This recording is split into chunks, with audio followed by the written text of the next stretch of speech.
Hi, I'm Colin and in today's video we're going to be looking at the 5 best guitar players I do not listen to. In this video I'm going to be discussing 5 great guitar players that I don't listen to. Before I begin, I would just like to say that each of these players has achieved a level of mastery and success that I could only conceive of in the wettest of bald middle-aged dreams. But the intention of this video was to take a little bit of a deeper look into the artist's career and see if there was anything I was missing. So let's get going. Number 5, Tim Henson. Tim Henson is the lead guitarist and a founding member of the band Polyphia. I would describe his sound as a mixture of clean, intricate, melodic, and highly technical playing with interesting use of harmonics and an incorporation of EDM-style breakdowns, which is interesting because I would probably have a cardiac-style breakdown if I attempted to learn even 30 seconds of one of his songs. Now, I've checked out Polyphia videos on the channel before, and I perused their Spotify list, but in short, his playing is just not for me. In my opinion, it's a little too perfect, and it verges on robotic at times. I've often said that new music isn't necessarily bad, it's just not made for me.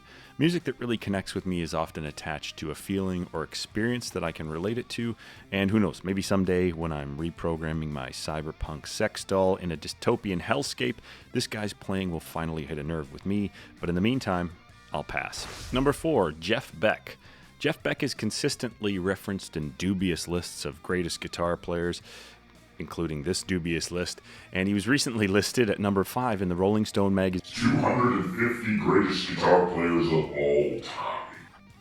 His early work with the Yardbirds was cut short because, well, he quit, and he had a notable aversion to fame, stating in 2018, quote, "I've never made the big time, mercifully probably.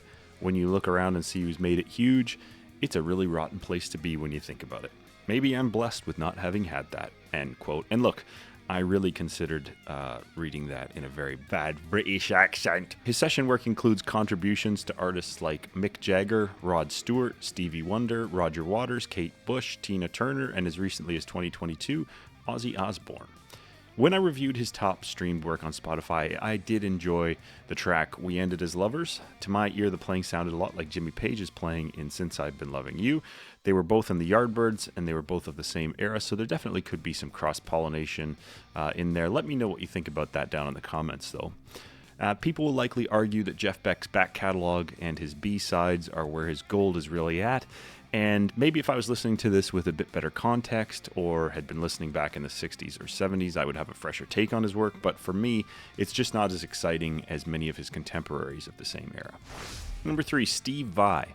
After transcribing the music of Frank Zappa, Frank was so impressed with the young musician that he hired him as a full-time member of his band from 1980 to 1983. Steve would go on to achieve further mainstream success backing up Diamond David Lee Roth on his solo albums, including Eat 'Em and Smile and Skyscraper.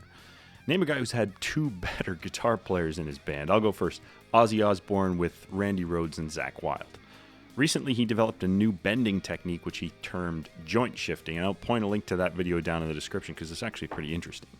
Now, of all the artists on this list, Steve's playing probably hits closest to my taste. The track, For the Love of God, is definitely worth a listen. He collaborated with none other than Tim Henson on Polyphia for the track Ego Death, but despite this addition, it's still not for me. In summary, Steve Vai might be the definition of the greatest guitar player that I do not listen to. Number 2, Joe Satriani. I mistakenly thought for years that Joe Satriani was the Devil's Shredder in that Crossroads movie. I was wrong. It was Steve Vai. Satan chose Steve Vai, and I probably would too, to be honest. And also, if we're really being honest, that Stallone arm wrestle movie where he's like this divorced guy who arm wrestles for money, it was like called Power Hand or something like that. Let me know in the comments what that one was called. But I always put those 2 movies in the same category together. They were probably on the same time on TBS or whatever the hell network it was. Anyways, Joe doesn't need my fandom or appreciation at this point. He's done session work for Mick Jagger, Blue Oyster Cult, and even replaced Ritchie Blackmore in Deep Purple for a time. People will continue to enjoy his music and no doubt flock to go see him, but I will not be amongst them. Who would win in an arm wrestle between Joe Satriani and Steve Vai? And also, more on topic, who would win in a shred-off? I'm not too sure. I think they've done work together I think he was on the G3 or whatever it is tour. I think that's Joe Satriani's like guitar virtuoso tour. I don't know. I can't remember. Let me know in the comments. Number 1, Yngwie Malmsteen. We're just going to call him Mr. Malmsteen for the sake of me not saying it wrong every time I say it. So, Mr. Malmsteen can play the guitar with astonishing speed and perfection. It's quite impressive, but it's not my cup of neoclassical metal tea. Maybe I'm a simpleton. Maybe I don't have the palate or attention span. But I gave the top stream Spotify tracks and even some deeper tracks of each of these players a serious go, and Mr. Malmsteen's were the only ones that I regularly skipped. I find it hard to say anything else other than it's complete cheeseball stuff, and it's not for me. My final thoughts.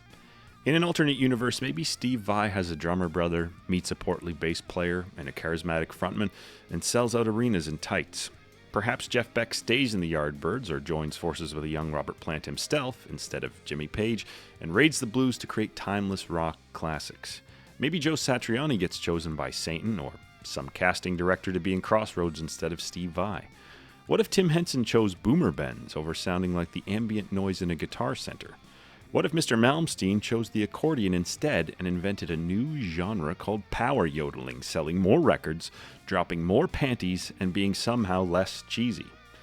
We'll never know the answers to these great questions, but please let me know what your thoughts are down in the comments, and let me know what great guitar players you do not listen to.